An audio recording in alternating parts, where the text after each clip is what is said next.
Olá,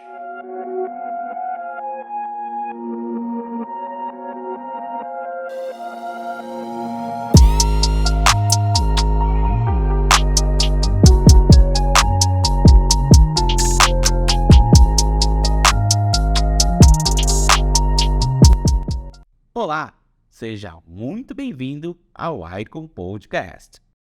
E hoje nós vamos falar sobre cibersegurança, sobre insiders, sobre ameaças, sobre tudo aquilo que você não vai ouvir em nenhum outro lugar, só aqui no podcast da Icon. E claro, a gente precisava trazer um especialista aqui para dar aquela visão geral, para que ele possa trazer a experiência dele e contar um pouco pra gente como é estar dos dois lados da moeda. Eu estou falando do Christian. Ele é consultor na Darius e dá curso de pós-graduação na IDESP, ou seja, uma pessoa extremamente gabaritada que vai falar com a gente hoje e ter o prazer de participar aqui junto com a gente neste episódio. O prazer é todo nosso. Christian, seja muito bem-vindo, faça a sua apresentação. Muito obrigado, pessoal, pelo convite. Meu nome é Christian Souza, atualmente sou consultor de cibersegurança na Darius e professor do IDESP, onde eu ministro cursos ali, tanto de curta duração, focados em ethical hacking, técnicas de invasão, OSINT, e também sou professor dos cursos de pós-graduação no IDESP, onde eu ministro disciplinas ali de pentest, focados ali em IoT, mobile, também ministro disciplina de análise de malware e engenharia reversa. Então, para a galera que quer se aprofundar ali naquele mundo mais bits e bytes, né? Esse mundo mais de escovar bits, eu também ministro essas matérias ali mais baixo nível. Perfeito. Eu tenho uma pergunta aqui que eu queria fazer off-topic, que o pessoal da nossa diretoria, vamos colocar assim, o pessoal que agendou o podcast não estava programada. A minha dúvida que eu sempre tive, só existe ferramenta open source para fazer o Cint? Ou existe um mundo aí de ferramentas privadas que a gente não conhece, que só existe no Exército? Então, a gente tem os dois mundos, né? Tanto ferramentas open source para fazer os int, que são as mais usadas, até pelo fato de serem gratuitas e pelo fato de ser open source, a gente conseguir visualizar o código-fonte, saber o que elas estão fazendo ali por baixo dos panos. Mas a gente também tem uma gama muito ampla aí de ferramentas pagas. Então, ferramentas ali como o Maltigo, por exemplo, que ele tem uma versão gratuita, mas para você ter acesso a mais recursos e mais velocidade, mais paralelismo ali nas suas buscas, você adquire uma versão paga. E tem também aquelas ferramentas que você pode comprar na Deep Web ali, nesse mundo mais underground mesmo, que são ferramentas até mais restritas, desenvolvidas ali por hackers, né? Mas não é tão comum a gente ver isso, né? A gente atua mais com ferramentas ali da Surface Web, sejam elas open source ou comercializadas por empresas ali legítimas, né, empresas confiáveis.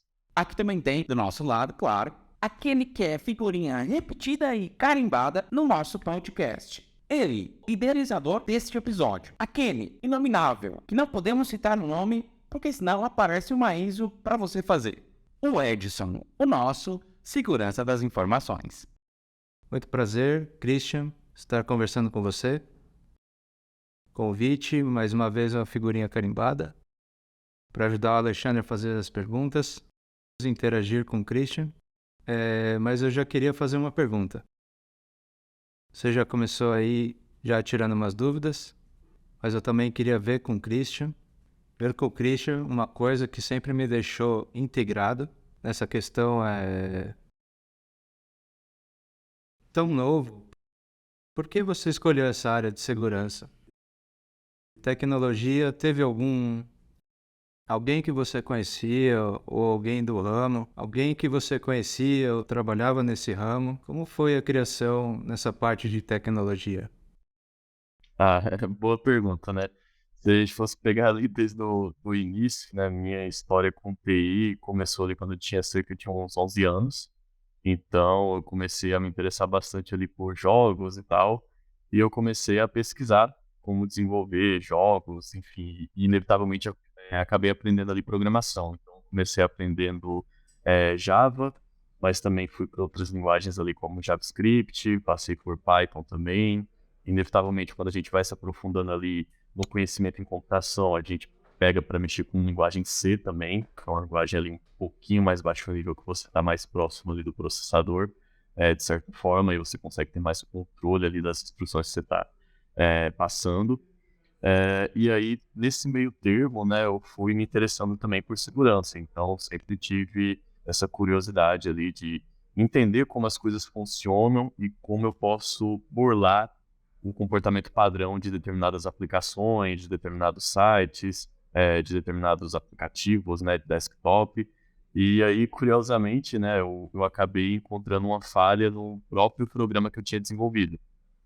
Então, por conta ali de uma falha de codificação, né, eu não estava adotando as melhores práticas de segurança na época, eu nem conhecia, e acabei encontrando ali vulnerabilidades no meu próprio código. E aí foi despertando ali meu conhecimento na parte de segurança. E aí fui me especializando ali, já desde novo, começando a estudar sobre pentest, análise de vulnerabilidades. Gosto bastante da parte de engenharia reversa também, então um dos meus focos principais hoje em dia.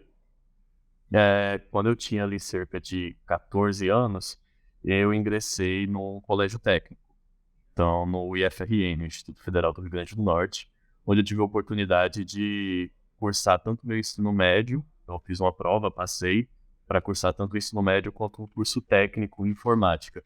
E aí que meus conhecimentos alavancaram mais, né? Lá dentro eu tive a oportunidade de aprender matérias que eu ainda não conhecia sozinho, e que me auxiliaram aí na minha jornada até hoje. E também tive contato com muita gente ali na parte acadêmica para pesquisa. Então, durante o meu próprio ensino médio, né, eu publiquei alguns artigos acadêmicos em conferências nacionais, internacionais. Tive a oportunidade também de viajar para fora para apresentar artigo e tudo. Emendei a graduação lá no IFRN também. Então, eu me graduei em rede de computadores.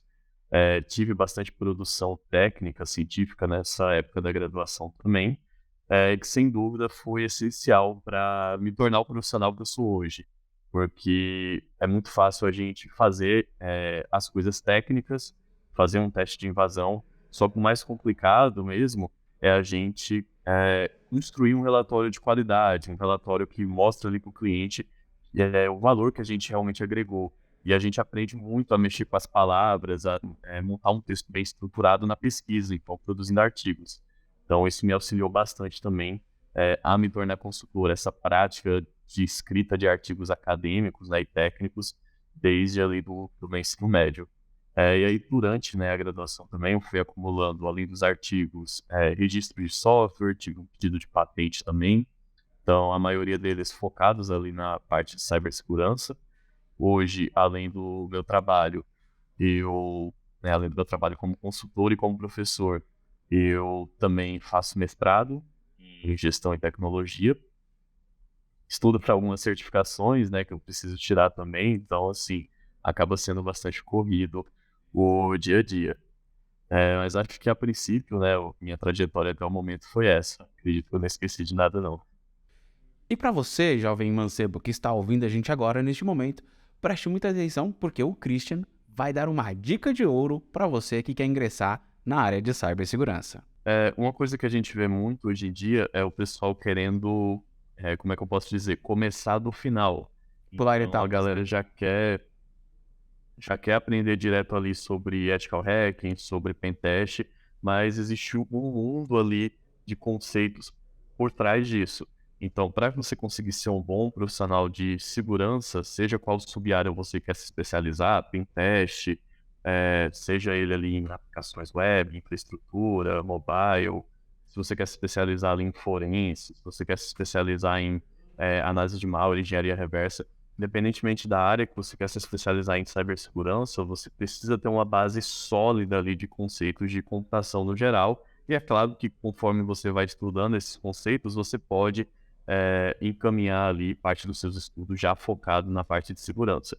Então, se eu fosse dar uma dica hoje para quem quer começar do zero e quer se tornar um profissional de cibersegurança, seria começar pelas bases, ou seja, entender como que o computador funciona. Para isso, você vai estudar basicamente a arquitetura de computadores, organização de computadores, são matérias ali que, por exemplo, na faculdade são uma das primeiras matérias, mas existem livros ali como do Tannenbaum, que pode ser usado também para estudo. Também é importantíssimo ter uma boa base de sistemas operacionais, E quando eu falo de ter uma base de sistemas operacionais, não é saber como usar o Windows, Linux, macOS, não. É entender como que um sistema operacional funciona. Então, o que são chamadas de sistema dentro do sistema operacional, como que ele lida ali com a parte de sistema de arquivos, como que ele lida com a parte de rede. Então, entender esses conceitos é essencial, porque senão você vai se tornar apenas um operador de ferramentas. Então, não é esse o intuito do profissional de cibersegurança, do ethical hacker, né? Ele tem que entender os conceitos para que ele seja capaz de construir suas próprias ferramentas e não só ficar à mercê, dependendo ali de ferramentas de terceiros. E aí, beleza. Estudei arquitetura de computadores e sistemas operacionais. Outra coisa que é importantíssima para ethical hacking, a parte de redes. Então, eu preciso entender ali como funcionam os principais protocolos, o TCP, o IP, protocolos ali como DNS, o próprio funcionamento do DP ali na camada de transporte. Então, entender como os protocolos eles são construídos, montados, trafegados, é também de extrema importância para qualquer profissional aí de ethical hacking. E uma coisa que o pessoal também, principalmente o pessoal que vem de redes, infraestrutura, ou que já entra em segurança de cara, a galera não gosta muito de programar. E isso é uma desvantagem. Você tem que saber programar para que você automatize tarefas ali dentro de um pentest, dentro de um teste de invasão, né?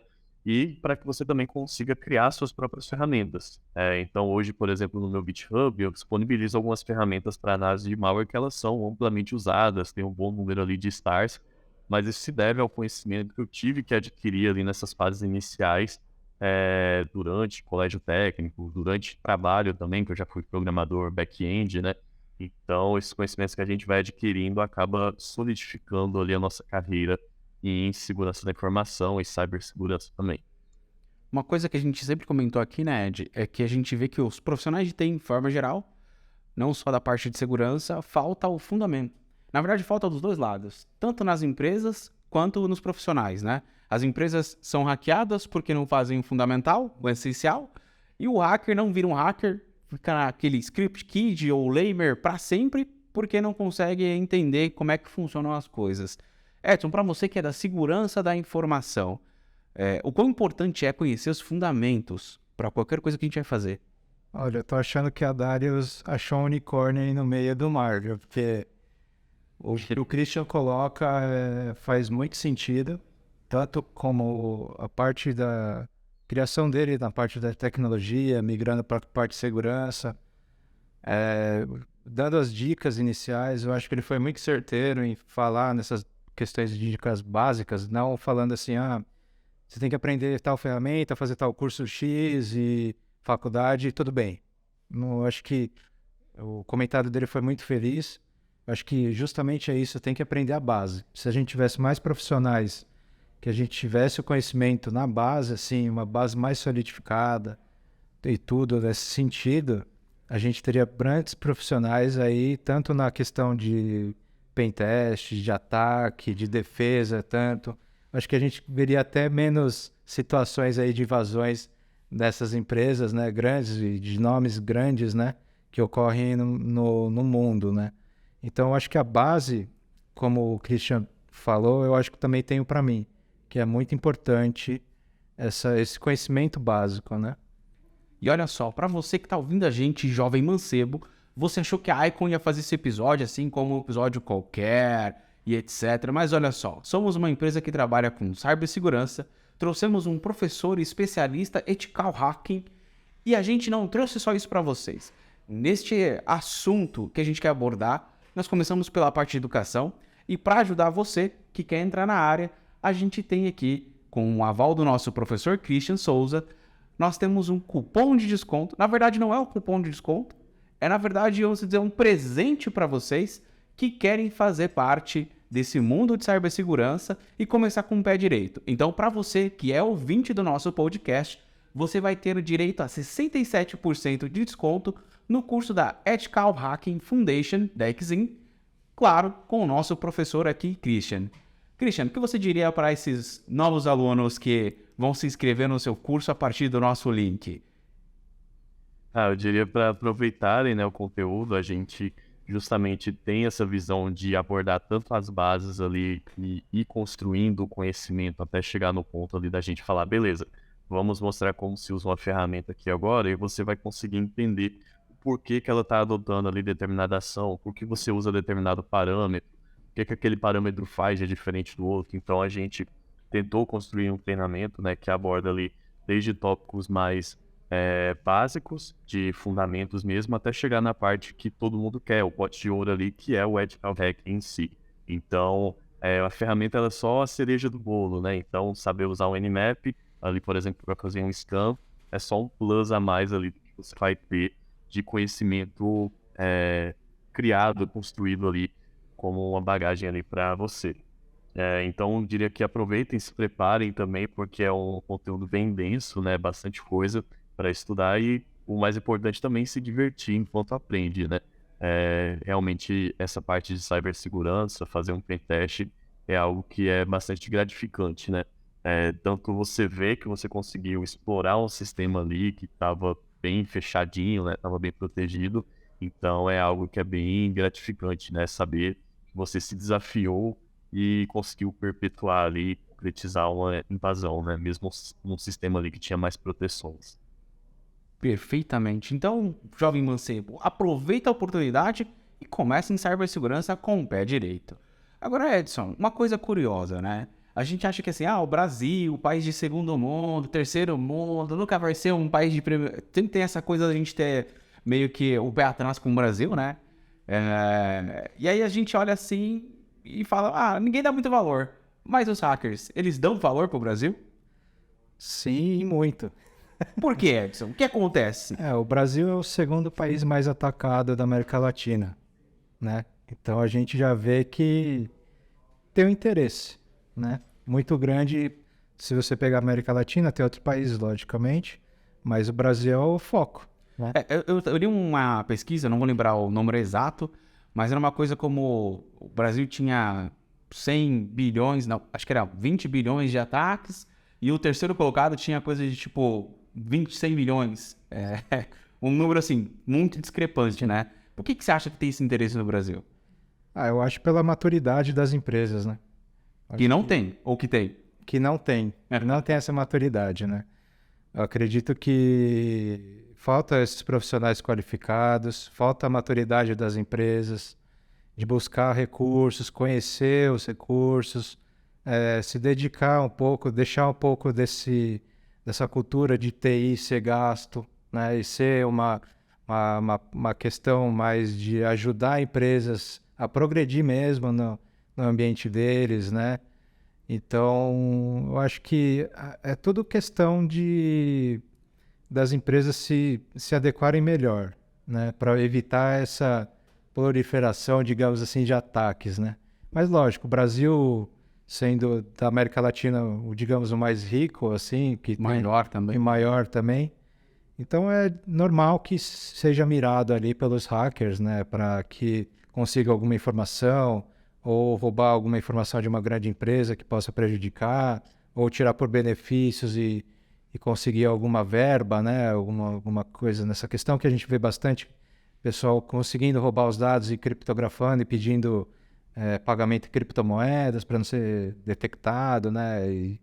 Então, assim, o Brasil, infelizmente, é o segundo colocado, né, da América Latina, mas eu acho que depois dos cursos do Christian aí vai ajudar bastante o pessoal a melhorar as empresas.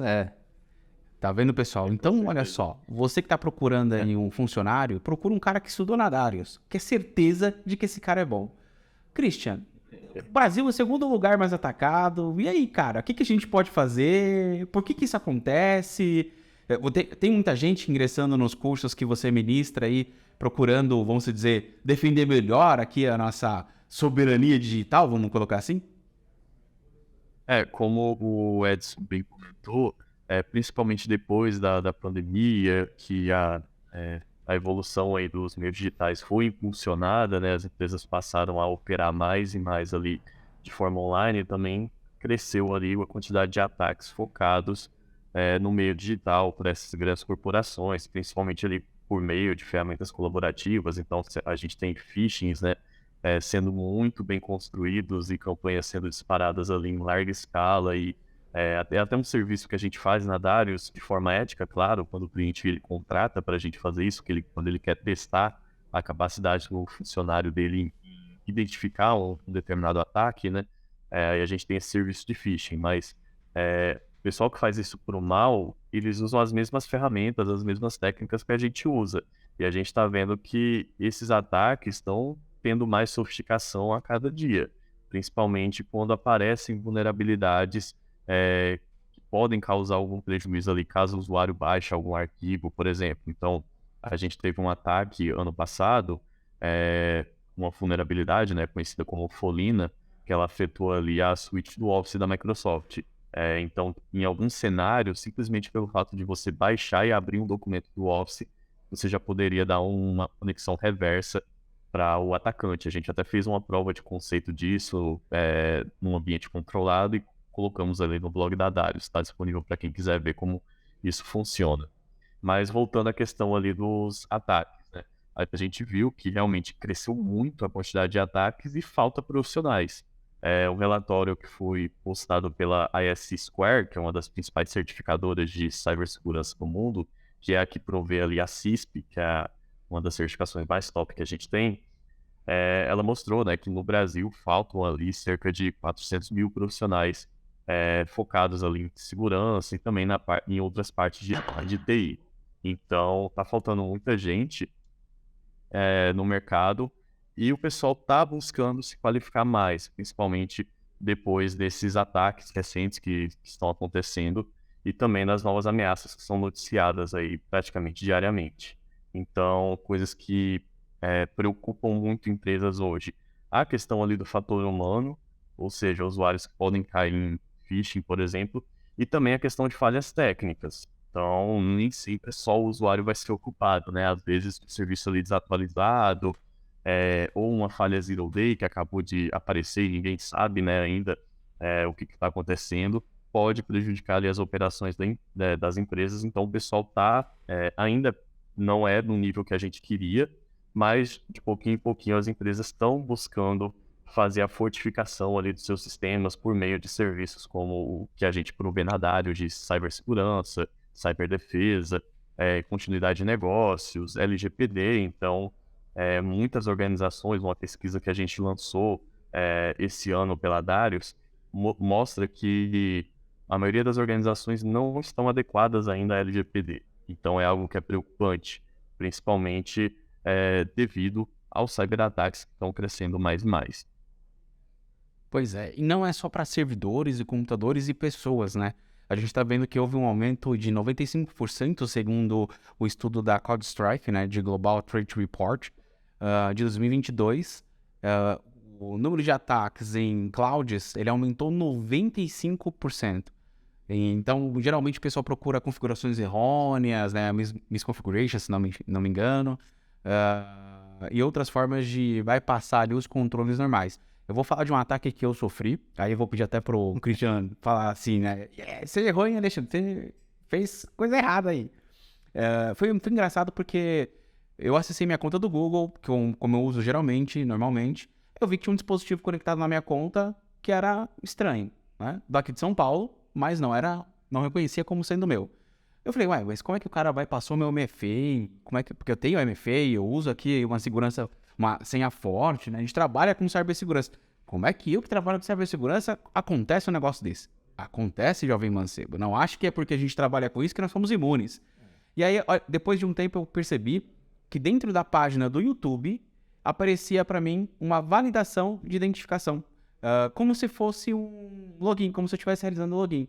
Mas, na verdade, eu não fiz login, não fiz nada. Eu estava parado na página home, por exemplo, do YouTube, e eu recebi uma notificação pedindo para fazer login para validar a minha identidade.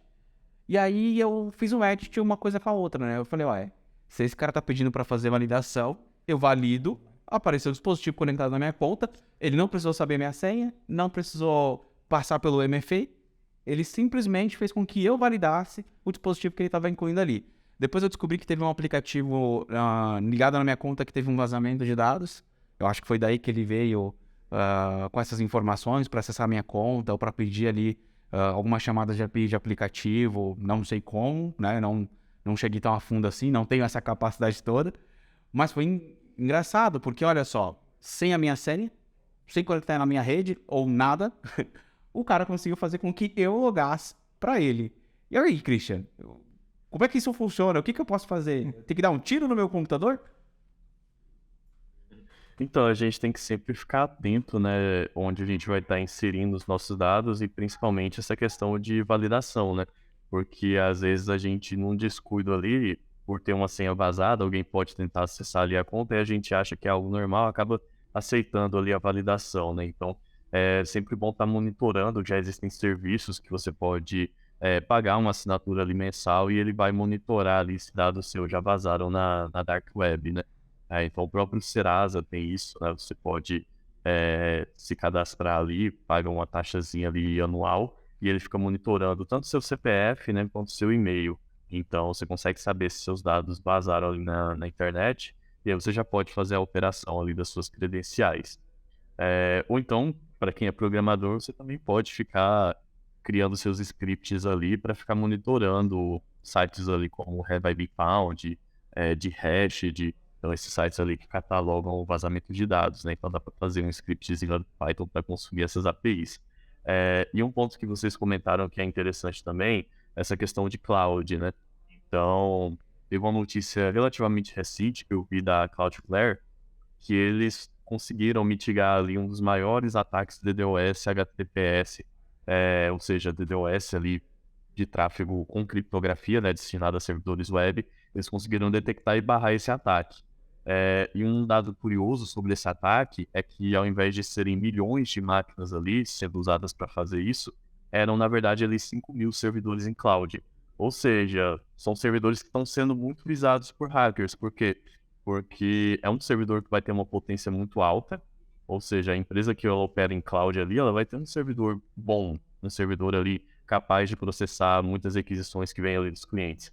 Então a galera conseguiu invadir ali cerca de 5.000 servidores, que tem ali boas especificações de hardware, e a partir disso conseguiram realizar ali amplificações de ataques de negação de serviço e causar ali um certo prejuízo. Claro que a Cloudflare conseguiu barrar, né, pelas ferramentas de defesa ali, mas eles até publicaram a notícia ali, confirmando que realmente ele foi um dos maiores ataques já registrados de negação de serviço. Imagina, Edson, a fatura dessa empresa e receber, olha só, você esse mês estourou a sua cota de processamento de dados e de rede por causa de um ataque. Eu, assim, sinceramente, não consigo imaginar como que funciona a cabeça do ser humano para fazer um tipo de ataque ou como que funciona para bolar uma coisa bem estruturada nesse sentido.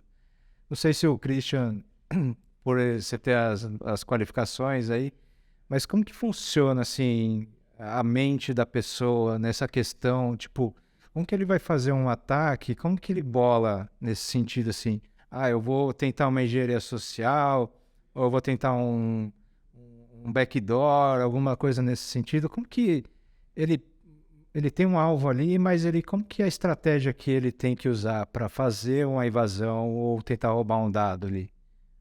Uhum. Ok, depende muito do tipo de ataque que o hacker ali ele quer fazer e também dos objetivos dele. A gente costuma dizer que um ataque, né, ele é composto ali, se a gente fosse pensar numa equação, né, a gente colocaria ali um ataque, ele é igual a uma motivação, mais um método, mais uma vulnerabilidade. Ou seja, todo ataque ele tem uma motivação. O que o atacante ele pode querer? O principal, o dinheiro. Então, uma das principais motivações hoje em dia para os ataques é a questão monetária. Se a gente for pensar ali numa negação de serviço, também a questão ali de você manchar a reputação de uma determinada empresa, ou até por objetivos políticos ali, ou ideológicos, né? Você pode querer colocar como alvo ali um determinado site para fazer uma negação de serviço ali, às vezes só para aparecer mesmo, né? Para mostrar que você sabe fazer o ataque, então também pode ser um motivo. Sobre a vulnerabilidade, o sistema precisa ter uma determinada vulnerabilidade que vai ser explorada por um método. Ou então um usuário também, que pode ser um vetor de ataque, né, por meio de um phishing, que seria o método ali a ser executado. Então aí a gente tem a combinação do que forma um ataque. Isso aí é bibliografia, né, IC-Council, né, para quem estuda certificação, com certeza já vai ouvir falar disso. Mas beleza, como que os ataques eles são planejados? Uma vez que o atacante ele decide como ele vai infectar ali a vítima, ele pode fazer ali campanhas de phishing, né, para que a pessoa baixe o malware ali e a sua máquina faça parte de uma botnet, ou ele pode fazer uso de técnicas mais automatizadas também. Eu vou citar dois exemplos, né, o Mirai e o WannaCry. O Mirai, ele foi, né, e ainda é, que já existem variantes dele, o código-fonte dele hoje em dia ele é disponível para qualquer pessoa, tá no GitHub.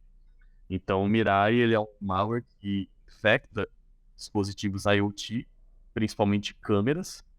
Então, ele faz uma alteração ali no firmware das câmeras, né, no software que controla as câmeras, para que elas atuem como sendo parte de uma botnet. Ou seja, como que o Mirai fazia isso, né? Dependia ali muito da câmera ter alguma vulnerabilidade que pudesse ser explorada, alguma CVE pública, ou então câmeras que estavam abertas na internet, então que tem senha padrão ou que às vezes nem tem senha. Só de você acessar ali o IP dela, você já consegue um acesso administrativo para fazer tarefas de manutenção. Então os caras faziam, né, automatizações para já sair varrendo a internet em busca desses dispositivos vulneráveis, infectando eles com o malware Mirai.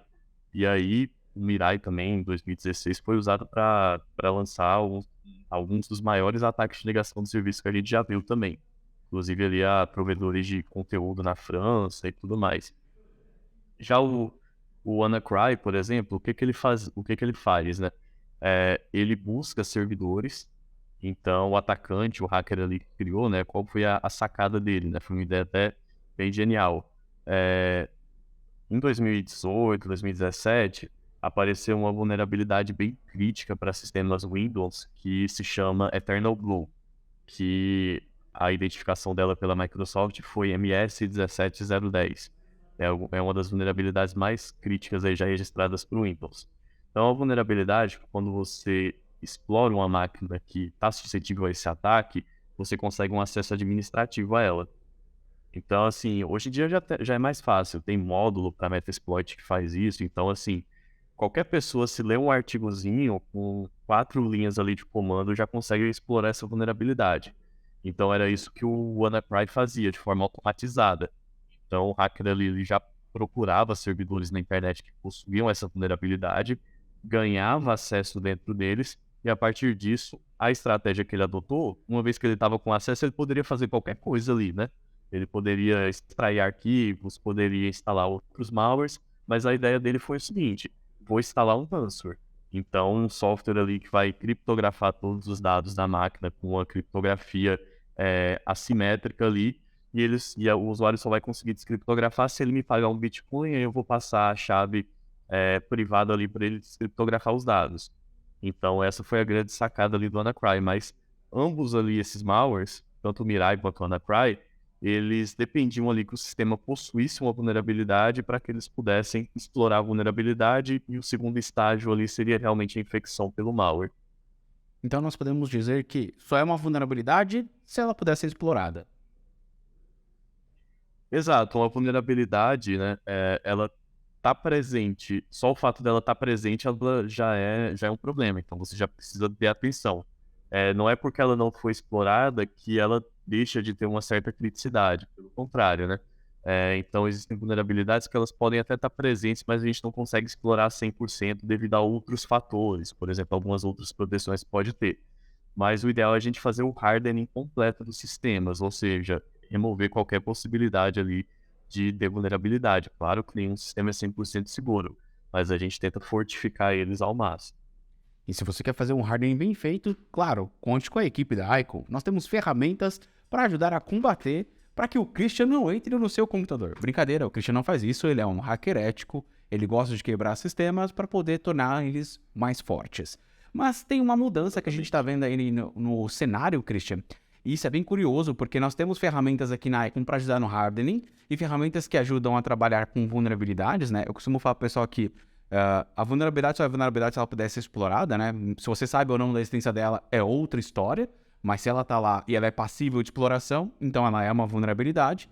E eu tô vendo que, segundo até o relatório da CrowdStrike, 71% dos ataques de 2022 que foram detectados por ferramentas da CrowdStrike, 71% deles eram malware-free. Ou seja, eram ataques de cibersegurança bem direcionados, mas que não utilizavam nenhum tipo de arquivo, nenhum tipo de malware específico.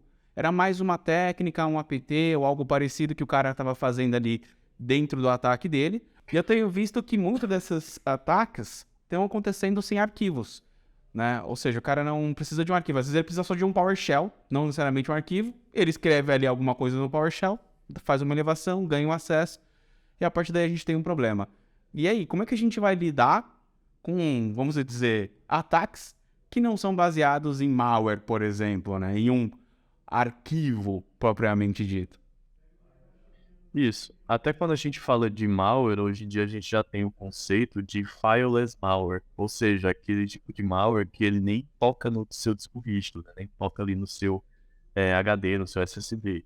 Então é um tipo de malware que ele é executado totalmente em memória. E como você bem falou, a gente pode ter também scripts ali, o PowerShell da vida, né? Um SH ali do Linux, que não necessariamente é um malware, mas pode ser usado ali como um primeiro estágio para uma infecção. Então, o próprio Mimikatz, por exemplo, né, que é um software que a gente usa muito para fazer dump de senhas, ele já tem uma opção ali que é um script em PowerShell, que ele roda ali totalmente em memória, não precisa baixar mais nada, né, além ali do próprio PowerShell, né, e ele já consegue ali fazer o dump das credenciais que ele encontrar ali em execução na máquina. Mas realmente é um problema, né, que a gente tem essa parte de ataques fileless, que é mais difícil de ser detectado, e aí a gente acaba tendo que recorrer a ferramentas de defesa que vão além da própria, de estarem instaladas na própria máquina do usuário. Então, ferramentas a nível de rede ali, como IDS, IPS, né, ferramentas ali de GDR, então ferramentas que buscam detectar anomalias na rede, então por meio ali da detecção de padrões no tráfego de rede, você consegue identificar ali alguns padrões maliciosos que podem ser usados ali pelas ferramentas para classificar como um ataque ou não. E aí, a partir disso, você vai tomar decisões como bloquear os IPs ali, né, colocar isso na blacklist, isolar a máquina da rede. Então, uma vez que você detectou o padrão malicioso, né, a origem e o destino, você já consegue tomar ali as devidas providências. Falei, eu até tô pensando aqui em pegar o servidor e sair correndo. Olha, eu ouvi dizer uma vez num curso de cibersegurança que eu estava fazendo que o professor falava assim: quer deixar uma máquina totalmente segura? Não ligue ela na internet. Eu acho que é só comprar e deixar o físico ali sem ligar, sem nada. Pois é. Tá bom já. Não vai ter muito o que fazer. A gente que na Icon tem uma ferramenta para defesa e é bem interessante. Ela também funciona para firewalls, injeção de memória e um monte de vulnerabilidades ou tipos de vetores de ataque, vamos colocar assim, para dentro desse tipo de técnica, que ela trabalha com Deep Learning. Então, o que ela faz é ela coloca um brain, como se fosse um cérebro mesmo, né, na máquina, e ele sabe os comportamentos. Foi engraçado porque aqui na Icon, né, eu descobri por acidente que ela estava bloqueando esse tipo de coisa, porque eu fui fazer um teste, aí fui fazer um password spray usando PowerShell, porque eu sou bem script kid, eu vou lá no GitHub, procuro um script de alguém e uso. E aí eu tava usando aqui para testar uma segunda ferramenta, que a gente tem uma ferramenta de cibersegurança avançada. Então ela pega PSD hash, brute force, ela pega técnicas, né? Não é focada em arquivos ou etc. Ela é focada em técnicas. Aí eu falei, eu vou fazer um password spray para ver. Cara, eu não consegui executar, porque eu dava comandos no PowerShell para listar serviço, criar diretórios, acessar alguns itens. Era normalmente, funcionava sem problema nenhum. Mas era eu colocar o script do password spray e mandar executar, a ferramenta falava, não pode. Eu peguei você por desvio de comportamento. Eu falei, gente, olha só. E é engraçado, porque é uma ferramenta, é uma das únicas de mercado que a gente tem, que trabalha com Deep Learning, que é o que tem de melhor em inteligência artificial, disponível para você poder utilizar, né? Até hoje a gente brinca, né, Edson, que a gente tenta bypassar ela, não conseguimos ainda. Tentamos parar o serviço com PID, tentamos rodar vários tipos de scripts e ainda não conseguimos. Mas é interessante, né? A gente dizer para o pessoal, olha, não é só questão de o usuário baixar um arquivo ou você colocar algo que infecta. Porque quando a gente fala de ataque, a primeira coisa que alguém pensa é alguém recebeu um arquivo ou um arquivo foi executado em algum lugar. Ou alguém clicou num link, ou recebeu um e-mail, uma engenharia social, alguma coisa. Pois é, mas o relatório da CrowdStrike diz que 71% dos ataques foram malware de firewalls, como colocou o Christian. E aí um outro dado importante é 84 minutos é o tempo que um atacante precisa, depois de entrar na primeira máquina, para fazer um acesso lateral, para acessar um outro computador na mesma rede. É mesmo assim? Assustador desse jeito? Ou o relatório tá dando uma forçadinha ali para vender antivírus? Não, realmente é um fato verídico, né? Quando a gente concretiza uma invasão ali numa máquina, quando a gente efetivamente invade um servidor, na maioria das vezes a gente consegue fazer ali uma movimentação lateral, ou seja, tentar encontrar vulnerabilidades em outras máquinas que estão na mesma rede e a partir disso ir fazendo pivoting, como a gente fala, de uma para outra, até conseguir acesso ali, por exemplo, a um Active Directory, por exemplo. Então já teve casos aqui onde a gente atua em pentests que a gente saiu de uma invasão a uma máquina simples ali até conseguir acesso total ao AD ali do cliente. Então a gente tinha acesso administrativo, de criar usuário, enfim, fazer tudo ali dentro do Active Directory da pessoa. Então realmente essa movimentação lateral ela é bem possível dentro tanto de uma invasão quanto de um pentest, mas é claro que vai depender ali de como está a segurança das outras máquinas que estão conectadas na mesma rede. Então, por isso que a gente sempre fala daquelas questões básicas de, por exemplo, segregar a rede, então nunca deixar máquina de usuário na mesma máquina de servidores, ter uma zona desmilitarizada para você colocar o que tiver voltado para a internet nela. Então, isso é importante justamente para você ir mitigando essa possibilidade de uma movimentação lateral com sucesso. Perfeitamente. Tá vendo, Edson? A partir de amanhã, vamos criar DMZs aqui e só vai acessar a internet quem passar o cartão de crédito na Icon. Vamos tirar uma vulnerabilidade que é a outra. Né? Exatamente. E uma coisa que é interessante que eu vi também nesse mesmo relatório foi o crescimento não era bem insider que eles colocavam com o nome de Access Broker, de pessoas que vendem na internet acessos a empresas. Cara, como é que funciona isso, Christian? Eu fiquei assustado, porque eu não sei você, Edson, mas hoje é meio que assim, você pode pegar o telefone, ligar para um cara na Dark Web e falar, me arruma uma máquina lá dentro da Microsoft. Gente, meio assustador, né? Assustador. É uma tática que os grupos criminosos, cybercriminosos, estão adotando hoje em dia. Porque, inevitavelmente, conforme a segurança ela vai avançando, vai se tornando mais difícil você invadir sistemas. Né? Claro que não é algo de outro mundo, mas de 10 anos para cá... Não, peraí. Você falou que não é coisa de outro mundo, mas pra mim Gente, como assim? Você liga pra um cara e fala, ei, irmão, tem acesso lá na empresa A, na empresa B, e o cara fala, não, beleza, pra acessar a Microsoft custa um Bitcoin, pra acessar aqui, a padaria do seu Zé, você manda aí meio Ethereum e tá tudo certo. É meio... tipo assim, pra você que tá na área, né, ouvindo isso, você fala, não, olha, isso é comum, já tô até acostumado, até perguntar dos 2, 3 aqui que eu conheço.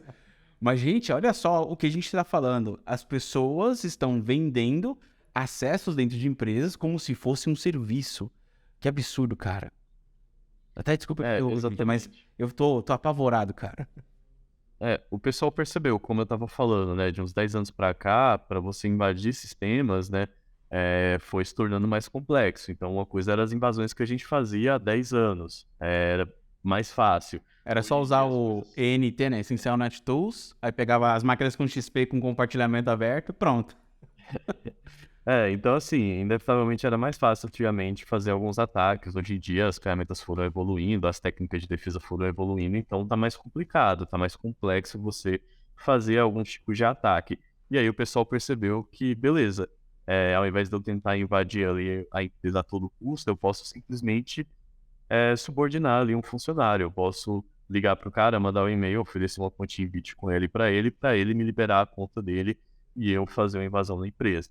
Então, os cybercriminosos, né, perceberam que isso aí é bem vantajoso, e bem mais simples do que você tentar fazer ali determinados ataques e até, de certa forma, um pouco mais stealth também, porque pode ser que leve um tempo para eles descobrirem ali a ação que esse usuário realizou, né?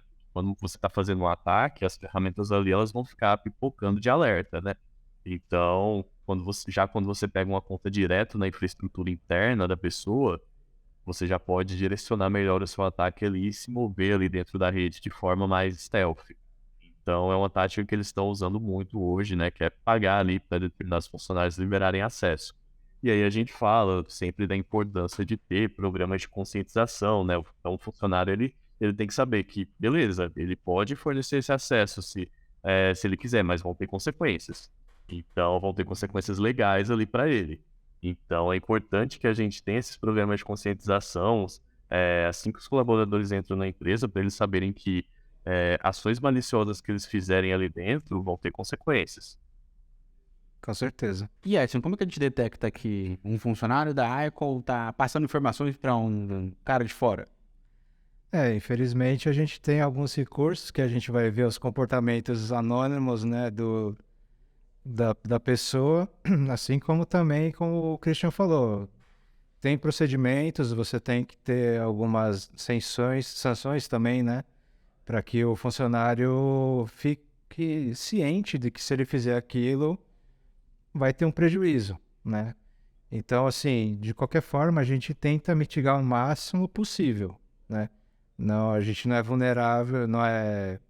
Na questão, assim, de defesa, a gente não é 100%... Não está 100% protegido. Mas a gente tenta mitigar da melhor forma possível, né? Então, é conscientização, soluções para ajudar a proteção, e assim vai, né? Perfeitamente. Agora eu tenho uma pergunta para você, Christian, que é uma coisa que eu queria perguntar há um tempo já. Porque a gente brinca, fala que o Brasil é um dos países mais atacados, de fato é. Às vezes seja porque a gente ainda é negligente, está engatinhando na questão de cibersegurança, né? A gente está construindo isso agora, e foi acelerado por causa da Covid e tal, trabalho remoto e etc. Mas nós somos tão ruins assim? Como é o cenário global? Para você que faz pentest, é muito fácil conseguir bypassar as defesas que as empresas têm? Falta mesmo muita maturidade? Ou não, isso é mais nossa visão aqui por fora, porque a gente vê 200 milhões de dados de brasileiros estão na Deep Web, que é de qualquer coisa que a gente vê no jornal. Qual que é o time que ganha? É o atacante? É o Red ou é o Blue? Então, dentro da consultoria, a gente pega os mais diversos tipos de cliente. Então, tem clientes que acabaram de chegar para a gente e que nunca fizeram um teste de invasão, nunca passaram ali por uma análise de vulnerabilidades. Então, evidentemente, clientes que nunca fizeram pentests, que nunca passaram por esses procedimentos de campanhas de phishing nem nada, eles vão ter um nível ali de maturidade um pouquinho menor. Então, é comum que a gente encontre mais coisas ali no primeiro pentest para o pessoal que está chegando agora, que nunca passou por uma avaliação de segurança dentro da empresa em nenhum momento. Então, é mais comum que essas empresas que estão começando em segurança agora apresentem um maior nível de risco, um maior número de vulnerabilidades. Alguns clientes que a gente tem são mais recorrentes, então clientes ali que fecham contato com a gente anualmente.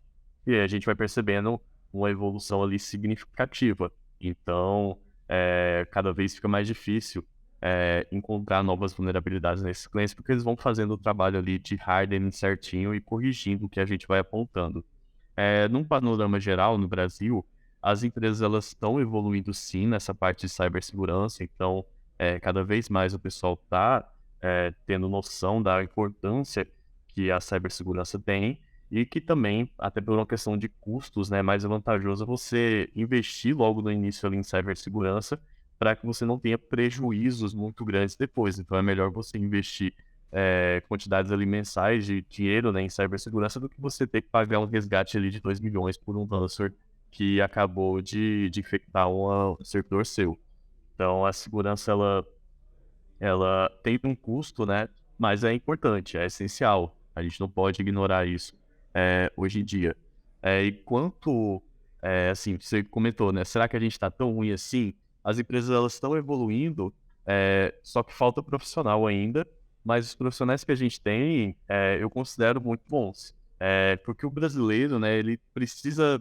A vida do brasileiro é difícil, né? Então a gente já cresce tendo que se virar ali meio que do zero. Já cresce com aquela Então, mentalidade out of the box, né? Você tem que Inicial ter, para um hacker. o brasileiro ele tem que ter a mentalidade fora da caixa. Eu tenho um amigo, só pra comentar, ele é programador. E ele é um bom programador. E eu descobri esses dias o porquê. Porque uma vez ele morando aqui em São Paulo, sozinho, tava sem dinheiro e tal, e ele veio pra cá pra estudar. Aí ele falou, cara, um dia não tinha o que comer, tinha um miojo lá, mas não tinha fogão. Eu fiz o miojo no chuveiro. Falei, não, cara, não é possível. Ele falou, foi, eu fiz no chuveiro porque matou a fome. Não ficou aquele miojo gostoso, mas matou a fome. Falei, cara, ele resolveu o problema. E hoje ele faz o quê? Cria software que basicamente é resolver problemas, sabe? Exatamente. E assim, quando a gente pega ali nas competições internacionais de ethical hacking, Aí eu ia falar disso da Defcon. O brasileiro sempre estava bem posicionado na Defcon. os brasileiros estão posicionados ali em competições como a da SANS, né? Que é uma das principais certificadoras também, que tem competições anuais ali de ethical hacking. É sempre comum a gente ver um brasileiro se destacando ali. Então, a gente tem muita gente boa. Então, só falta a gente qualificar mais gente ainda e as empresas, né, se preocuparem ainda mais aí com cibersegurança. Para uma empresa que vai participar de um pen test ou de um assessment, né, na parte de segurança, o que você poderia recomendar? Nada assim, né? Muito caro, né, Edson? Que a gente Mais tem cliente- acessível para as empresas, né? coisas que dê pra gente colocar. Por exemplo, sei lá, um firewall, segmentar a rede que você falou, colocar um EDR ou antivírus. Coisas desse gênero que vão dizer, é mais arroz com feijão, mas que uma empresa tanto pequena quanto a grande, as duas precisam ter. O que você diria para esse cliente que nunca fez uma avaliação de risco, nunca passou por um pen test e, olha, se você tiver esses três carinhas aqui, você já está coberto em, metade aí do negócio, já não vai ser tão fácil assim para um pen tester e etc. Dá para ter essa receitinha ou não? Então, é um pouquinho complexo. A gente pode sim falar de algumas ferramentas que todo mundo precisa ter, né? Só que esse cenário ele vai ficando complexo hoje em dia porque a gente tem clientes que, por exemplo, atuam apenas em cloud. Então, algumas proteções físicas ali que eu poderia dar já não vai servir para o cenário dele. Então, outros clientes têm infraestruturas híbridas, né? Mas a gente tem essas práticas básicas de segurança, né, e de administração de redes, né, questão de segmentação, ter um firewall, ter ferramentas ali para detecção de negação de serviço, ter um bom antivírus, né, ali instalado nas máquinas, que tem uma boa acurácia, uma boa capacidade de identificar novas famílias também de malware, né, como você bem comentou, a questão ali de machine learning, deep learning, é algo que está sendo bem usado ali pelas ferramentas para generalizar, ou seja, identificar ameaças ali que ainda não foram catalogadas. Além disso, investir também em programas de conscientização para os seus colaboradores, né, fazer o harden ali de todos os servidores, fazer bloqueios também para tentativas ali de invasão. Então, se você detectar que está vindo muita requisição estranha de um determinado host, você já vai barrando.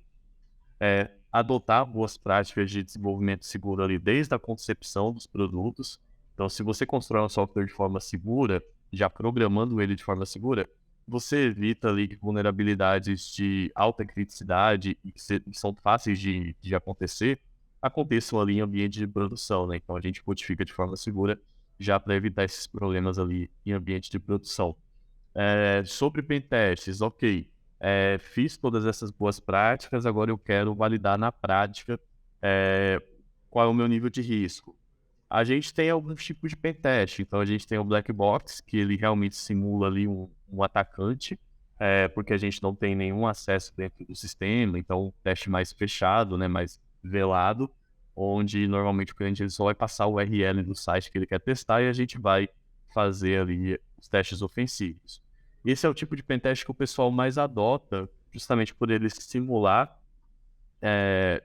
de forma mais realista o passo a passo que um atacante daria, e é o mais indicado ali para empresas que vão fazer o primeiro pentest, por exemplo. Então é legal começar ali por um pentest black box.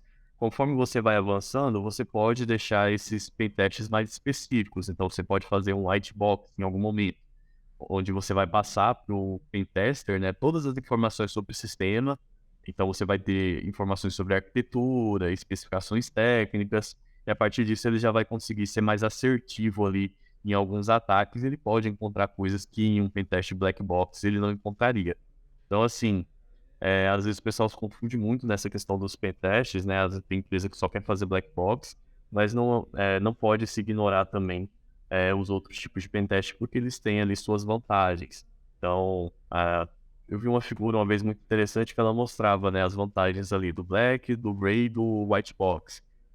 A principal vantagem do black box é a autonomia que o analista ali vai ter, né? Porque ele tem um site, ele pode navegar ali por N páginas para tentar encontrar vulnerabilidades, né? Já no white box a gente tem menos autonomia, o escopo é mais fechado.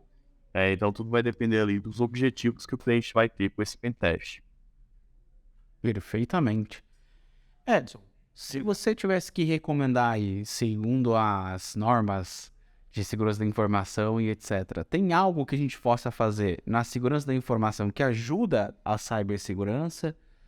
Qual que é a diferença entre as duas? Porque eu ainda vejo que tem gente que confunde bastante segurança da informação com cibersegurança, acha às vezes que um é outro, confunde os termos, mas podemos dizer, né, que são tudo uma família só. Mas por pessoal de segurança da informação, o que nós podemos fazer em segurança da informação que aumenta a cibersegurança? Cuidar dos dados, né? Eu acho que é a principal coisa que você pode fazer é cuidar dos seus dados. Então, a questão de proteger como que você vai armazenar, o que você vai usar, com a forma as metodologias que você vai adotar, se você vai adotar uma norma para incrementar aquela proteção. Então, eu diria que a parte principal da segurança da informação é os dados, né? Então, as empresas que têm muito volume de dados, têm um mapeamento de dados, a questão também de credenciamento, de quem pode acessar e quem não pode acessar certos dados ali da corporação. Então, é basicamente isso. Se tiver um procedimento bem redondinho ali para proteção de dados, junto, né, com a questão da segurança, né, de um modo geral, acho que é difícil assim perder algum dado ou ter um vazamento de dados. Então, na verdade, assim, no final das contas, é um conjunto como um todo, né? Segurança, a parte de redes, a parte de hardware, a parte da segurança da informação, é tudo um bolo, né? Um bolo só, né? Então nós podemos colocar da seguinte forma, Christian, corrija se estiver errado, tá? Segurança da informação, cibersegurança está aqui dentro. Aqui é tudo que a gente faz para proteger as nossas informações, como a Edson disse, né? Que nós precisamos tomar maior cuidado com os nossos dados, é isso que visa a segurança da informação. E a cibersegurança é usar ferramentas, inteligência e outras coisas que a gente tem de software mesmo, né? Para ajudar a segurança da informação a ficar segura. É isso ou tem algo mais aí que a gente deixou passar? Isso, então, a gente pode pensar ali como se fosse uma grade curricular, né? Onde a gente vai ter uma grande área, que é a segurança da informação, e dentro da segurança da informação a gente tem uma sub-área, que é a cibersegurança. A segurança da informação, ela costuma lidar mais com normas, a questão de elaboração de boas práticas, então ISO 27001, 27002, o próprio NIST, Cyber Security Framework. Então, normalmente, analistas de segurança da informação, eles vão prover ali um insumo mais teórico do que a gente de cibersegurança vai fazer na prática. Então, você pode pensar ali como a segurança da informação sendo uma área mais de definição de normas, padrões e boas práticas, e a cibersegurança é a área onde a gente vai efetivamente colocar em prática o que o pessoal da segurança da informação definiu. Perfeito. Então a gente fala que a segurança da informação é governança e cibersegurança é execução. Mais ou menos isso. A cibersegurança ela tende a ter esse enfoque mais prático ali, mais de execução mesmo. Então, um enfoque ali bem mais técnico. Perfeito. Bom, precisamos de mais mão de obra, né? Então, como o Christian colocou, nós não somos tão ruins assim em cibersegurança. O Brasil, ele é até... Amém, né? A gente tem esse approach, né? O brasileiro ele costuma ser bom em várias coisas, mas não dá valor naquilo que ele é bom, né? Não costuma estudar aquilo que a gente poderia estudar. Então, para você que está aí ouvindo a gente e quer ter um caminho nesta área, é uma área que está em franca expansão. Todos os relatórios que a gente vê aqui, pelo menos na Icon, é só de crescimento, né? Eu costumo dizer até, Christian, para o pessoal aqui, que no futuro tem 3 grandes áreas aí que não tem muito erro, né? área de dados, porque Big Data, análise, cada vez mais isso vai se aprofundando, tudo vira dados no final das contas. A parte de produção de insumos para os humanos, né? Então, comida e roupa, por exemplo, né? Vai ter que ter sempre, porque ninguém vai andar pelado e com fome. E alguém precisa proteger todos os dados que estão ali, porque se o futuro está no dado, eu diria que ele está mais ainda na segurança dos dados, né? Então, eu falo que é um tripé aí que não tem erro, né? Olhando assim dessa forma, né?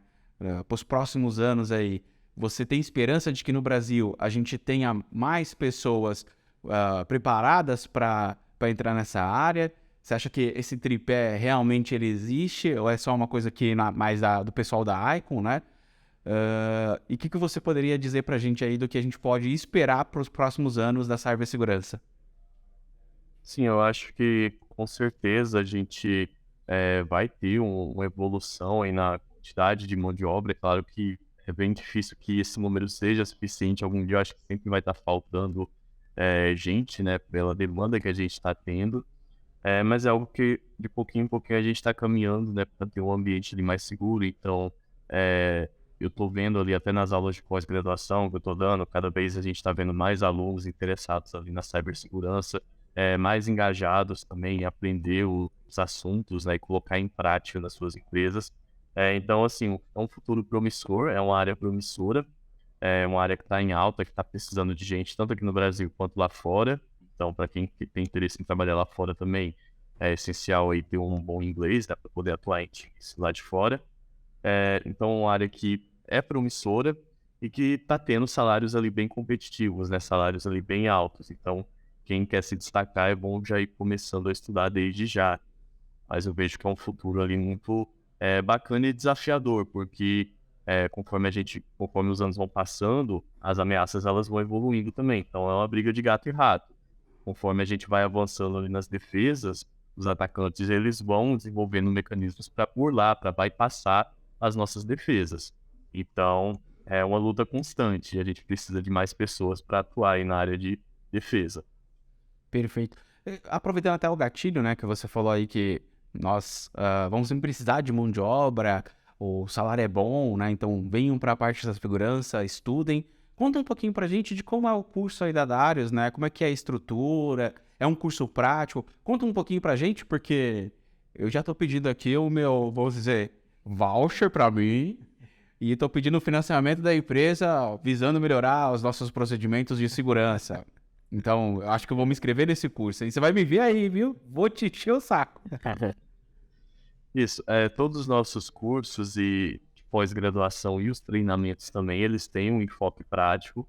É claro que a gente nunca deixa de lado a teoria, então a gente primeiro dá toda essa fundamentação teórica para depois partir ali para a prática de forma efetiva, seja em cursos de pós-graduação ou em treinamentos ali especializados como o Ethical Hack, que a gente está fornecendo ali o desconto para os ouvintes do podcast. Então, a gente vai ali desde a teoria até a prática com laboratórios práticos, que é o mais importante para que os estudantes, né, eles possam colocar seu conhecimento em prática. E aí, na pós-graduação, por exemplo, em cibersegurança, em forense, em cyber intelligence, que a gente provê também ali no IDESP, os alunos também veem ali em laboratório prático todo o conteúdo que é abordado pelo professor e conseguem construir ali soluções que resolvam os problemas das suas organizações. Então, é um conteúdo bastante prático e bastante técnico. Então, para quem estiver interessado em aprimorar suas habilidades, é bem interessante dar uma olhada lá no nosso site. Perfeitamente. Edson, você vai fazer o curso da Darius? Sim ou com certeza? Sim, com certeza, porque o do Christian eu já fiz. Foi por lá que eu conheci o Christian e achei interessante, muito bem explicado o curso. Deu para aprender bastante os conceitos, foi bem mesmo que ele falou para a gente aqui. E vou fazer também a pós-graduação, porém é em gestão de risco e compliance, né? Que é mais a sua cara, né? É o nosso menino dos processos. Exatamente. Então eu gosto demais da parte burocrática, digamos assim. Não tanto a prática, mas também é um assunto que me deixa bem com vontade também de saber como funciona. Então, na verdade, aprender tudo um pouco, né? Todas as partes ali no final das contas, né? mas eu acho que para mim é mais a questão burocrática, assim, de criar processos, gerenciar os processos e tudo mais, né? Perfeitamente. Olha só, eu fiquei tão feliz quando eu consegui fazer um brute force pela primeira vez que eu fiquei assim surpreso. Falei, nossa, eu consegui. Então, para de ser vamos dizer, um script kid como eu, faça o curso da Darius para você ser alguém em cibersegurança. E é claro, para você que ficou até aqui, até este momento, ouvindo a gente, saiba que na descrição ou em algum lugar aqui em volta, olha só, a gente não vai deixar tão escondido assim, vai ter um link para você fazer inscrição no curso de Ethical Hacking com 67% de desconto. Claro, tudo isso com o nosso professor querido aqui. Pode chamar de professor ou teacher? Como é que você prefere? Tanto faz. Com o nosso querido hacker para tornar você um cara pró-eficiente em ethical hacking. Então não esqueça, você venha fazer parte vamos dizer, do time do bem e, claro, faça um curso num lugar que tenha aí toda a competência e um professor excelente como o nosso amigo aqui, Christian, que eu já vou virar amigo dele porque, sabe aí, eu vou pegar uns bitcoins aí depois. Uma pergunta que eu sempre quis fazer para o ethical hacking. O que dá mais dinheiro? Você quebrar as coisas dos outros ou ajudar a consertar? Então, eu sempre costumo dizer, não pense muito nessa parte do dinheiro, né? Mas se a gente for pensar em nível de dificuldade, você invadir sistemas é bem mais fácil do que você proteger eles. Porque para você invadir um sistema, você só precisa encontrar uma vulnerabilidade ali que te dê acesso ao sistema. Para você proteger um sistema, você tem que pensar em todos os pontos ali que um hacker ele pode tentar entrar. Então, a parte de defesa, ela é um pouquinho mais desafiadora do que a parte de ataque, na minha opinião, né? Claro que tem pessoas que podem ter uma opinião diferente. Olha, eu acho que é muito mais fácil você atacar, porque você precisa de uma, como você falou, né? É uma vulnerabilidade, um vetor de ataque só. E para quem vai defender, é servidor de e-mail, é AD, é rede, olha só quantas coisas o cara tem que usar. Fazer um cercadinho gigante, né? Pois é, né? Fazer um cercadinho gigante e colocar as nossas coisas lá, porque olha, tá difícil sobreviver em 2023, 2024, com a quantidade de ataques que estão acontecendo. Mas claro, a gente tem fé de que vamos conseguir superar todos os desafios. Uma última pergunta aqui pra gente colocar pra você, que eu sempre quis também fazer, existe aquela dúvida, né? Quem veio primeiro, o ovo ou a galinha? No caso de cibersegurança, quem vem primeiro? Quem determina o que o mercado vai fazer? É quem faz o ataque ou quem defende? A pergunta seria, as ferramentas de defesa evoluem porque os ataques ficam mais sofisticados ou os ataques são mais sofisticados que forçam as ferramentas de defesa? Acho que é um pouco dos dois, né? Porque como eu atuo também nessa parte de pesquisa acadêmica, a gente vê que sempre novas soluções acadêmicas estão sendo lançadas e elas são aproveitadas ali pela indústria. Então, inevitavelmente, os atacantes ficam sabendo disso também e acabam evoluindo os ataques para bypassar as defesas. Aí o pessoal de defesa tem que fazer uma defesa melhor ainda. Então é um pouquinho dos dois, né? Tanto conforme as ferramentas de defesa vão evoluindo, os ataques precisam evoluir mais do que as ferramentas de defesa e elas evoluem mais ainda. Então a gente fica nessa constante briga, né? Mas é bem isso, né? E como é fazer pesquisa acadêmica em cibersegurança? É bem desafiador fazer pesquisa acadêmica de cyber, né? Porque você precisa propor ali metodologias, de certa forma, inovadoras, né? Ou seja, pensar em algo que outra pessoa não pensou para você ter um diferencial como pesquisador. Então, assim, não é obrigatório, mas quando a gente quer publicar ali, por exemplo, em periódicos, com alto fator de impacto, a gente tem que propor geralmente tecnologias novas ou fazer uma revisão ali do estado da arte com alguma diferença do que já foi feito. Então, assim, o mundo acadêmico ele também é bem amplo e você precisa buscar o seu diferencial ali para você poder ter publicações relevantes. Recebemos aqui hoje o Christian Souza, nosso ethical hacking, professor de pós-graduação, que teve o prazer de trabalhar aqui com a gente nessa 1 hora de podcast, ouvindo aí o Edson falar as maneiras na cibersegurança. E claro, né, ele conseguiu ajudar aí a gente a construir este episódio. Eu queria deixar o meu muito obrigado. dizer que a gente ficou muito feliz de poder te receber e, claro, poder receber você mais vezes aqui no nosso podcast, já que cibersegurança é uma das coisas que a gente mais ama fazer. E queria deixar aí para você colocar suas redes sociais, para o pessoal poder te seguir, conectar com você e, claro, a sua mensagem aí para os nossos novos, vamos dizer, ingressantes em cibersegurança. Bom, gostaria de agradecer também o convite. E gostaria de passar, né, para o pessoal as redes sociais da Darius. Vocês podem dar uma olhadinha ali no LinkedIn, no Instagram, @DariusBR, ou acessar o nosso site também, darius.com.br. Lá vocês vão ter acesso ali a todos os nossos serviços, tanto da parte de consultoria quanto da parte de educação. E para quem quiser manter contato comigo, tem o meu site, que é christian.sh, então Christian sem H e tal, então christian.sh. E meu LinkedIn, outras redes sociais é @ChristianZSH. Perfeito. E aí eu gostaria de falar para o pessoal se engajar, né, nos estudos, não perder o foco e ter bastante persistência também, porque é uma área desafiadora e que exige que a gente estude bastante e esteja se atualizando todos os dias.